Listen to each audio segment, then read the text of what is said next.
the second day of 4.1, which is graphing the reciprocal functions. This is going to get really fun. Just like any other mother function, we're going to have like a basic mother function, and then we're going to have shifts to that function, and it's going to be kind of what we're dealing with today. Okay, so first of all, let's look at this graph of y equals 1 divided by x. It's a rational function, which we call the reciprocal function. Here's the deal, though, is that because we have a restriction, we cannot divide by a 0, right? So x cannot be equal to 0, and we're going to call this in a vertical asymptote. Okay, I'm just going to put VA, and an asymptote is something where the graph is going to approach and not ever be able to get there. So x cannot be equal to 0. Okay, and so this is going to become what's called a vertical asymptote. We're going to learn a lot about those next unit. So be ready for that, because we're going to actually have a bunch of those. Okay, asymptote like this. Okay, and so what it's going to look like is, grab this little line here. What it's going to look like is it's a line, okay, and I'm going to draw it right through x equals 0. So right, x equals 0, this is an asymptote. So it's basically a line that the graph is going to approach but never quite get to. And we're actually going to have some horizontal asymptotes as well, okay, so be aware of that. But the first thing we're going to know that just x can never equal 0, because that will be undefined. A reciprocal function maps every number that's not 0 to its reciprocal. So if I plug in -3 up here, then the reciprocal of -3 is -1/3, right? So I go over here, -1, 2, 3, and -1/3 is somewhere around here. I don't know. -2 would be -1/2, right? So -2, -1/2. Come on, there we go. I don't know what happens to my pen sometimes when it does this. So -2, -1/2, there we go. -1 flipped upside down is just -1 again, right? So just -1. -1/2 flipped around upside down becomes a -2. Okay, so -1/2 goes to -2. You'll notice every time this regular 1 over x, this becomes like this -1, 1. That's kind of a big deal point, okay? Because that's kind of like part of the mother function. Okay, so watch out for that. And -1/3 flips around and becomes -3. Okay, so -1/3, -3. And so you'll see that we have this graph. I don't know why it does that. Kind of gets, it's a little possessed pen of mine. -1/3. So you get this graph that kind of looks like this. It gets really close to my x-axis right there. It's going to get really close to this asymptote down here, but never quite get there. Same thing with this x-axis right here. It's going to get closer and closer to that. Let's look over here at the positive 1/3. So if you reciprocate the 1/3, you get a +3, right? You flip it upside down. This will become 2. This will become 1, 1 over 2, and 1 over 3. Okay, and so that'll be 1/3, 3, 1/2, 2, 1, 1. And so there's that 1, 1 again. So -1, 1, and 1, 1. That's like a feature of the parent function of this reciprocal function. So when you want to find, what the starting function is, that 1, 1, -1, 1, that's critical, okay? And then 1, 2, and 1/2, and then 3 and 1/3, and so forth. And so again, we get this sort of graph that starts up high, comes down low. Oops, I missed my point. Sorry about that. And there's our graph, okay?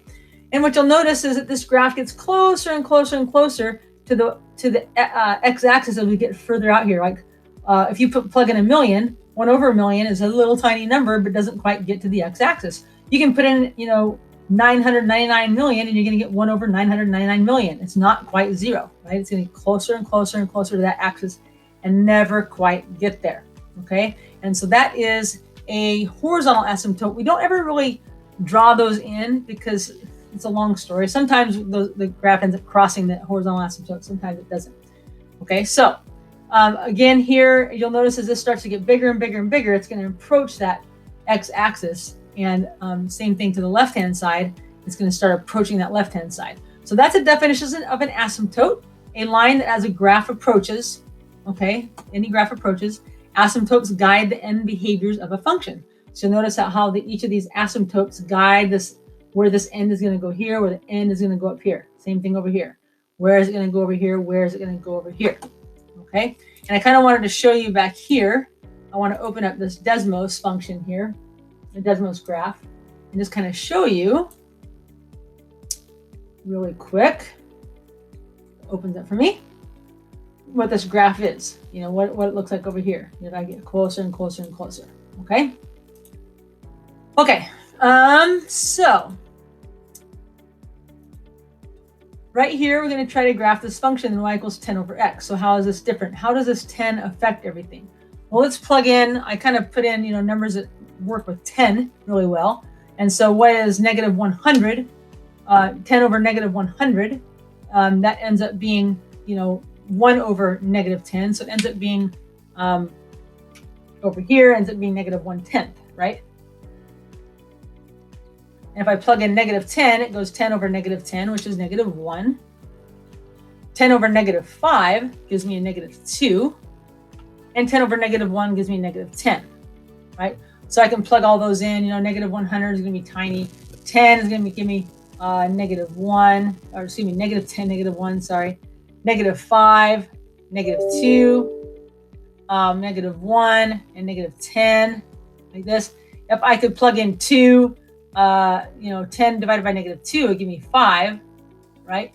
And so I have this kind of swooping curve. It's not quite as close to my my origin as the last one was, if you remember. Okay, so if I multiply this number of periods bigger, it's going to kind of make this a more shallower curve here. Okay, if I plug in 1, 10 over 1 is 10. 10 over 5 is 2. 10 over 10 is 1. 10 over 100 is 1/10.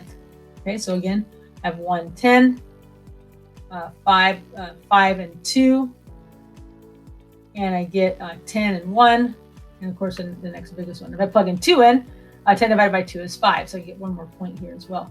So I go down like this, and it's kind of just a big swoopier curve. And of course, again, I have my vertical asymptote of 0 because I can't divide by 0. So that gives me my vertical asymptote here. And remember, those are lines, so they do have arrows, okay? And then my horizontal asymptote, which I'm not super picky that you draw those in. We'll get into more of those next section, okay? Okay, so let's talk about translations now. So how do we start translating these graphs? So see how this variable is in the denominator here, right? 1 over x minus 3 plus 2. What are my equations of my asymptotes? Okay, well, what I want to do here again is take us to Desmos one more time. I'm going to bring this over here, and I kind of want to show you, this is just like our other translations. When it's with my x coordinate, it's going to shift left and right. Okay, so my h here, I'm going to grab this, you're going to see this shift left and right.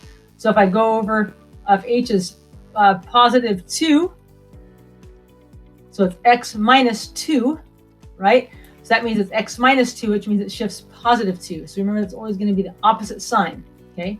So x minus 2 is going to shift to the positive 2, okay? And here's my asymptote right there. All right, if I go negative 2, so x minus negative 2 would become x plus 2, okay? So then x plus 2 would give me a negative asymptote at x equals negative 2. So just like with our parabolas, just like our absolute values, whatever's with this x, it's going to be opposite sign. Okay, so x plus 2 is going to give me a negative 2 asymptote. X minus 2 is going to give me a positive 2 asymptote. Okay, our k, I'm going to put this back to 0 here so we don't get too confused. Our k is just like our other ones. Remember when it was outside here with our parabolas, it shifted up and down. And it's exactly what my sign is. So if my k is positive, 2, it's going to shift it up 2. And so you can kind of see my graph here approaching this line at y equals 2. Okay, this time it's y equals 2, not x equals. X is vertical, y is horizontal. Okay, if I shift it over to negative 2 here, my graph shifts down. That whole graph, now you can see my horizontal asymptote here at y equals negative 2, and that graph approaches that. So that's how you can find out where your asymptotes are, and your graph just kind of remains the same. I still have this sort of curvy graph here in the upper right-hand corner, lower left-hand corner up here, and then I can kind of sketch my graphs from there. Okay, so in this case, my asymptotes here are going to be at x equals 3 and y equals negative 2. Okay, so my asymptotes there are going to be at x equals, get this here, at my asymptotes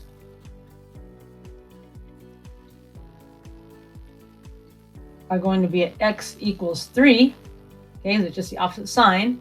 And then y equals 2, excuse me. Okay, so my new graph is going to be basically shifted up. What, I don't know if it's going to let me write on that or not. If it's going to want to take me to, let me shift up here. There we go. So it's going to go up here to y equals 2. This is where my new graph's going to shift to, up here.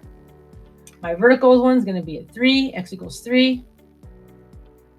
My graph is going to stay the same shape. It's just going to shift over here, like this. Bada boom, bada bang. Okay? And that's how we graph those. Right? So let's graph these guys. So see if you can shut this off, pause this video, see if you can list what your horizontal asymptotes and your vertical asymptotes are going to be, write them on the graph, and then come on back, okay? Okay, so my horizontal and vertical asymptotes, let's list those out, okay? So my asymptotes,